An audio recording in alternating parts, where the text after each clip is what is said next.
May isang espesyal na puno na mahahalin tulad sa pagyaman mo, ang Chinese bamboo tree.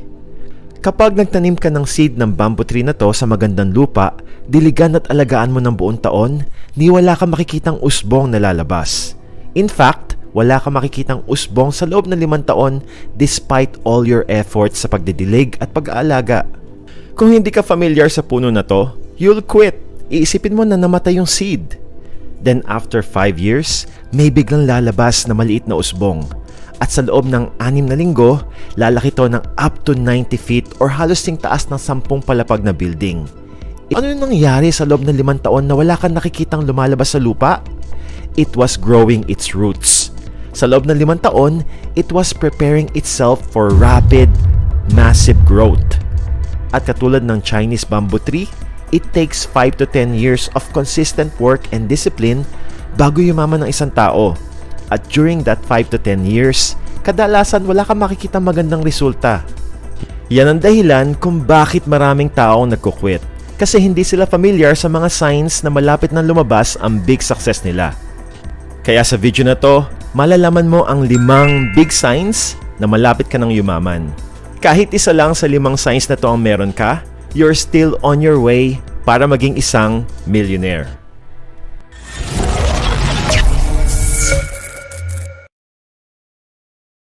Ang unang big sign na malapit ka nang yumaman ay kapag nakikita mo ang mga opportunities.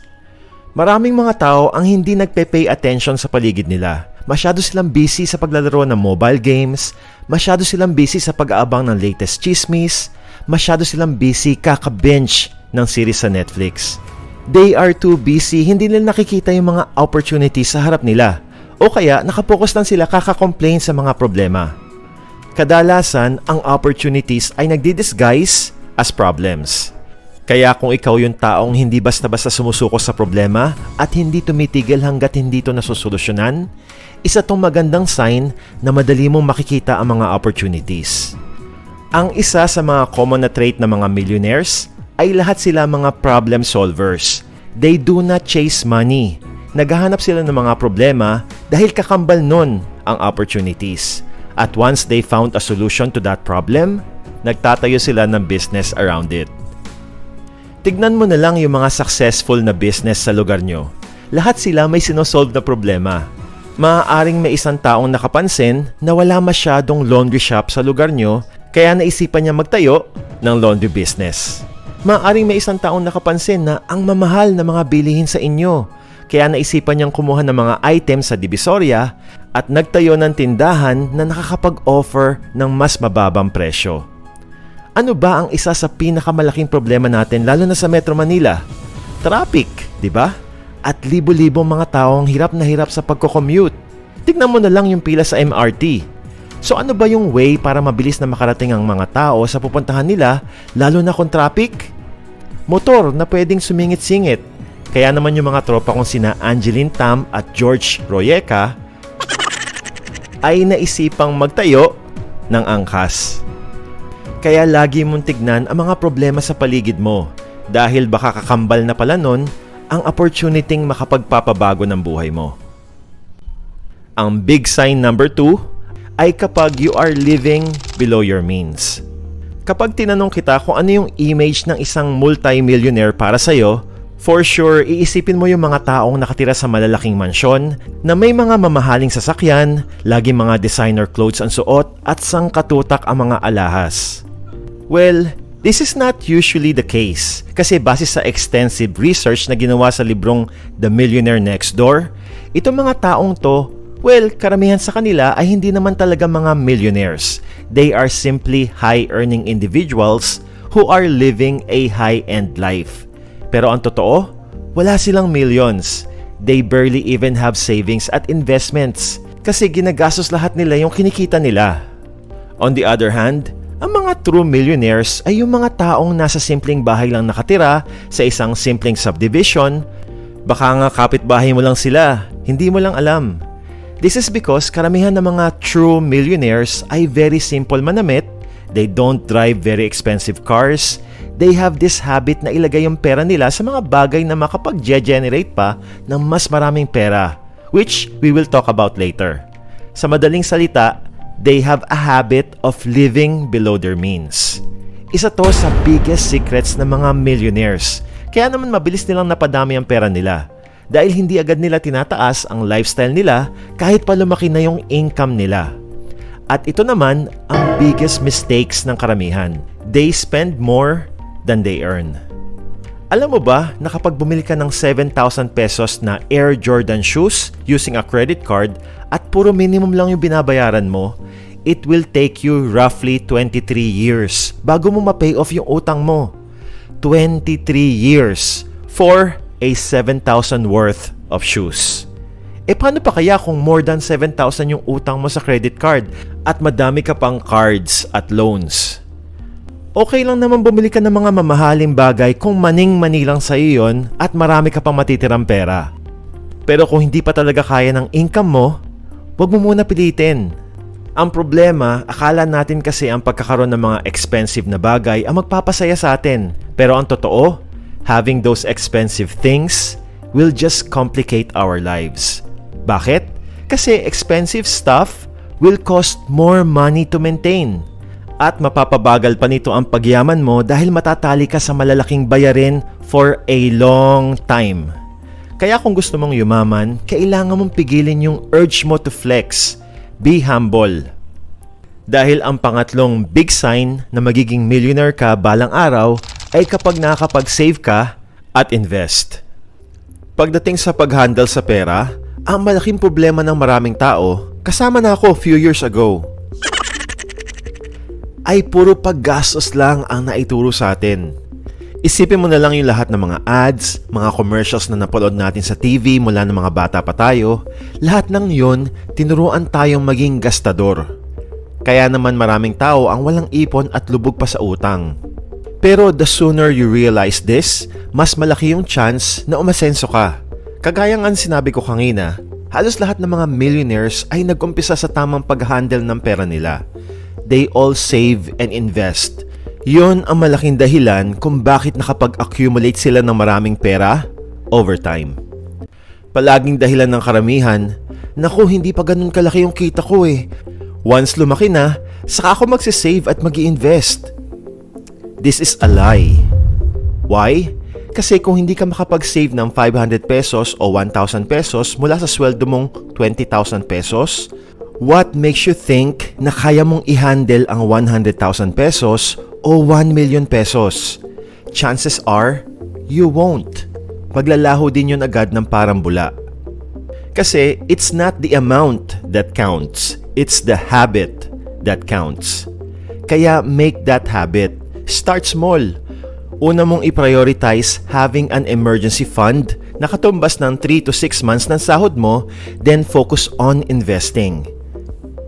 Isa sa pinaka-importanting investment na dapat mong gawin na hindi mangangailangan ng malaking halaga ay ang pag-i-invest sa sarili mo.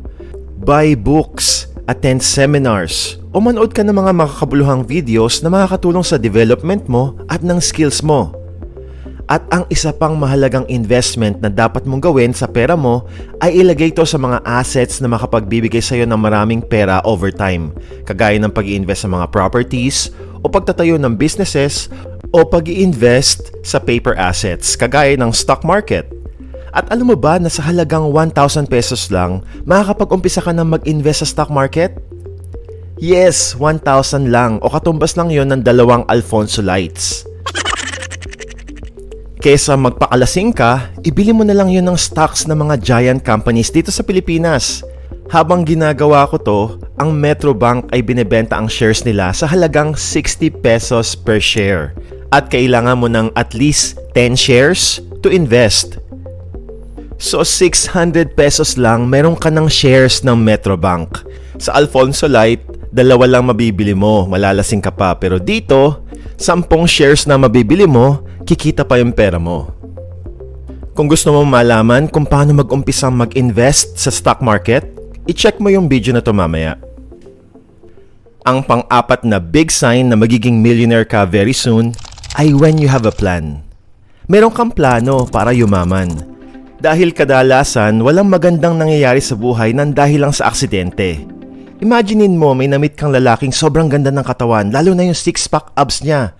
Kaya tinanong mo siya, Uy brother, ang yummy naman ng katawan mo. Gusto ko din maging ganyan ng katawan ko eh. Paano ginawa mo? Nag-gym ka?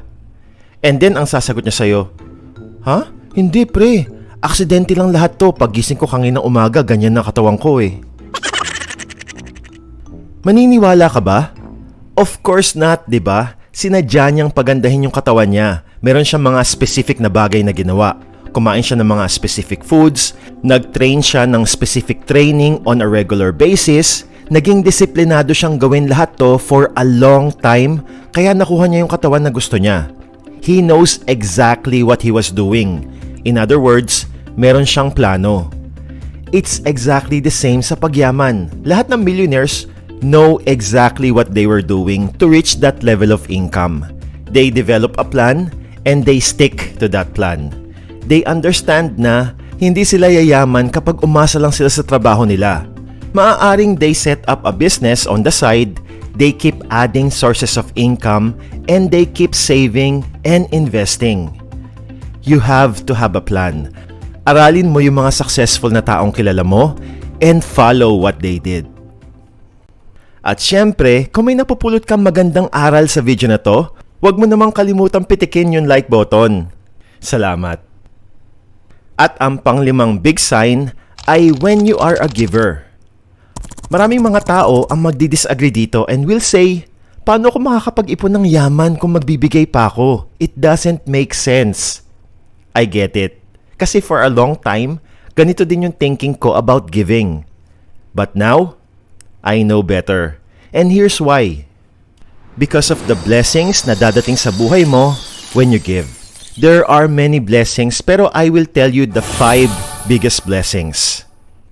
Ang number 1 at isa sa pinaka-importanting blessing na marireceive mo when you give is humility. You recognize that God is the owner of your life at ng lahat na meron ka sa buhay. You don't own anything. Borrower ka lang. And so, when you give back to God, kapag nagbigay ka sa church, kapag nagbigay ka sa paborito mong charity, you are acknowledging that. Sinasabi mo sa sarili mo na, hindi naman sa akin to, pinahiram lang ni God. Kaya nararapat lang na mag-share ako. And so, you receive the gift of humility at naiiwasan mo ang greed. Ang blessing number 2 na matatanggap mo when you give is happiness. I want you to think of the top 3 happiest people you know. Siguro may kilala kang 100 na happy people pero just think of the top 3 happiest people you know. It could be office mate mo or friend or relative mo. Ano yung nakikita mo sa buhay nila? They are generous. They are kind. They have a giving spirit. Sila yung mga taong alam mong andyan lagi para sa'yo, di ba? They are givers. Happy people are giving people. Kapag may natulungan ka, you feel genuinely happy, di ba? Why? Kasi dinesign ka ni God to help others, to give to others, and in return, you feel happy. Ang number 3 blessing when you give is holiness. When you give, you're fighting materialism. Ang materialism ay masama para sa iyo kasi it puts money over people. But when you give, you're able to put more meaning sa pera kasi you're able to do good things with it. Ang blessing number 4 when you give is hunger. This is very special gift na hindi nakikita ng karamihan. For example, kapag tumulong ka sa isang non-profit organization for abandoned kids, suddenly yung pain nila becomes your pain. Yung needs nila becomes your needs. At mas lalo pa nitong i-fuel ang drive mo, ang hunger mo, to earn more so you can give more. At blessing number 5 is harvest. This is the law na nag-ooperate sa universe natin. Ito yung tinatawag na law of attraction. We simply get what we give. Pansin mo, kapag madamot ka, parang madamot din sa iyo yung pagkakataon, di ba? Lagi kang wala. Pero kapag nagbigay ka, you receive it back at kadalasan, sobra-sobra pa. When you give, more blessings come dahil you can never outgive God. Palagi niya tong ibabalik sa iyo ng siksik, liglig, at nag-uumapaw pa. At kapag dumami na yung blessings mo, lalo na financial blessings, May 7 bagay kang dapat iwasan para mapangalagaan mo to at mapalago pa ang pera mo. Alamin mo naman yon sa video na to. Peace out!